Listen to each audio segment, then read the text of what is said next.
अस्सलाम वालेकुम नाज़रीन, आज सबसे पहले जो मैं आपसे बात करना चाह रहा हूँ वो इस्तेहकाम पाकिस्तान पार्टी के हवाले से है, जिसमें आपने देखा कि अभी गो कि वो पार्टी रजिस्टर नहीं हुई है और अभी तक उनका बाकायदा इलेक्शन कमीशन में अंदराज नहीं हुआ।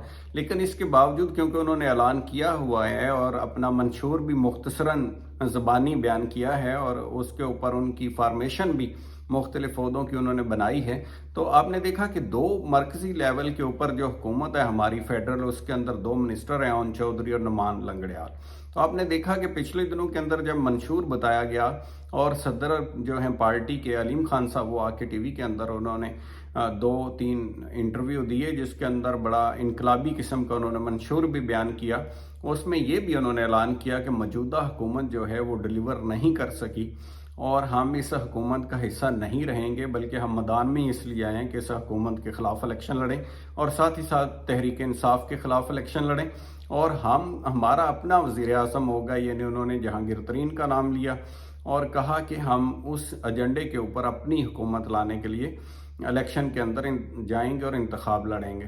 लेकिन चंद ही दिनों के बाद हम देख रहे हैं कि जब तरीन साहब बाहर से आए तो उन्होंने अभी जो सूरत हाल है उसके अंदर फैसले को रिवर्स कर दिया। अलीम खान साहब ने जो अनाउंस किया था और बाद में हमने देखा भी कि रिज़ाइन का सुना भी कि रिज़ाइन दे दिया है। लेकिन अभी आज की खबरों के अंदर ज़राए के हवाले से जो आ रही हैं कि उन्होंने फैसला किया है कि वो हुकूमत का हिस्सा रहेंगे दोनों मिनिस्टर, और इसी को पाकिस्तान के इस्तेहकाम के तौर पर उन्होंने कहा कि ज़रूरी है कि हम हुकूमत का हिस्सा रहें और अगर हम नहीं रहते तो शायद अदम इस्तेहकाम पैदा हो जाएगा। तो ये वो पहला एक तरह से इस जमात का समझ लें कि यू टर्न है या फैसला रिवर्स किया गया है जो सदर ने अनाउंस किया, और जो चेयरमैन बनना चाहते हैं गो कि अभी उनके लिए कानूनी रुकावटें हैं, अभी उनकी नहली ख़त्म नहीं हुई है शायद बाकायदा, तो वो उन्होंने जो है उसको रिवर्स कर दिया है।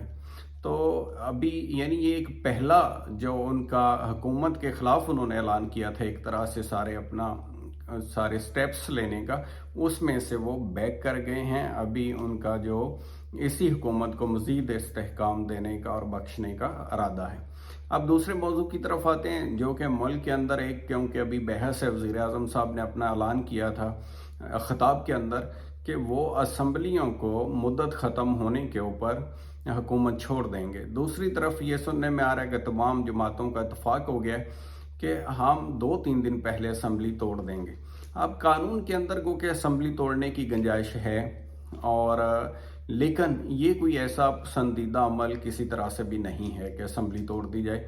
असम्बलियों को बल्कि अपनी मुद्दत पूरी करनी चाहिए, वज़राए आज़म को भी अपनी मुद्दत पूरी करनी चाहिए। किसी का रजीम चेंज नहीं होना चाहिए। माजी में नवाज शरीफ का रजीम चेंज हुआ तो बहुत अदम इस्तेहकाम आया, फिर इमरान खान का रजीम चेंज हुआ, बहुत अदम इस्तेहकाम आया। माजी में भी ऐसा ही होता रहा। जब ये चेंज होती हैं हुकूमतें तो उसके साइड इफ़ेक्ट्स होते हैं, बहुत कारोबारी लेवल के ऊपर बड़ा नुकसान होता है, मुश्त के ऊपर उसके बड़े गहरे असरात होते हैं, अदम इस्तेहकाम पैदा होता है। तो लिहाजा अगर ये हुकूमत भी कोई ऐसा इकदाम करती है, 2-3 दिन पहले भी असम्बली तोड़ती है, उनके अगर ये है कि 90 दिन मिल जाएंगे निगरान हुकूमत को इलेक्शन कराने के लिए, तो अगर कोई हुकूमत 5 सालों के अंदर या इलेक्शन कमीशन 5 सालों में भी अपनी इलेक्शन करवाने की तैयारी नहीं कर सका, तो वो मज़ीद 1 माह में भी क्या तैयारी कर लेगा। ये कोई जुआस नहीं है किसी तरह से भी।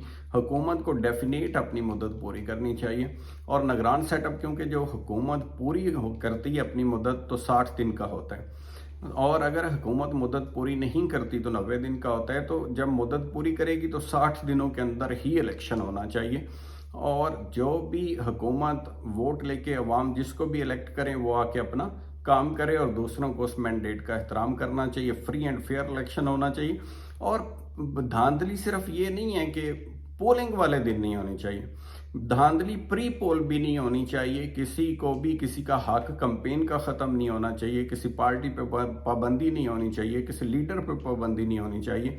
ये तमाम अख्तियारात अवाम के पास होने चाहिए कि वो फैसला करें उनका कौन लीडर है, किसको उन्होंने वोट देने हैं, किसको आगे लेके आना है, किसको अपोजिशन के अंदर मैंडेट, जिसको कम मिलेगा वो डेफिनेट अपोजिशन में चला जाएगा।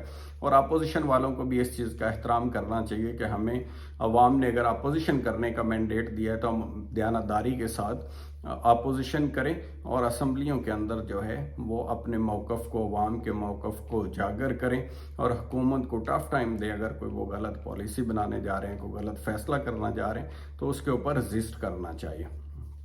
تو اب ڈیوریشن کی بات جو نگران کی ہے وہ بھی ڈیفینیٹ، جو ایسے خیالات چل رہے ہیں یا ایسی مختلف چیزیں ذرائع کے حوالے سے نیوز چل رہی ہیں کہ نگران سیٹ اپ لمبا ہو جائے گا یا کچھ ایسا ہو جائے گا، تو یہ کسی طرح سے بھی نہیں ہونا چاہیے. جو مدت مقرر ہے ان کے اندر، وہ رول آف لاء میں ہی سب کی بقا ہے اور استحکام ہے ملک کا، معاشی حالات سے بھی، سیاسی حالات سے بھی، کیونکہ یہ دونوں چیزیں جڑی ہوئی ہیں. سیاسی استحکام ہوگا تو معاشی استحکام بھی ہوگا. تو لہٰذا ضروری ہے کہ بہترین کا قانون نے جو طریقہ وضع کیا ہے، اور یہ خود پولیٹیشنز نہیں بنایا ہوا قانون ہے، تو اپنے بنائے ہوئے قانون قاعدوں کے اوپر ہی ان کو عمل کرنا چاہیے تاکہ عام عوام سے بھی یہ توقع کر سکیں کہ وہ بھی قانون کے اوپر عمل کریں. جب یہ خود ہی عمل نہیں کریں گے تو پھر عوام سے توقع کرنا کہ وہ عمل کرے، یہ ذرا مشکل ہو جائے گا. تو اپنا خیال رکھیے گا. تھینک یو سو مچ. خدا حافظ.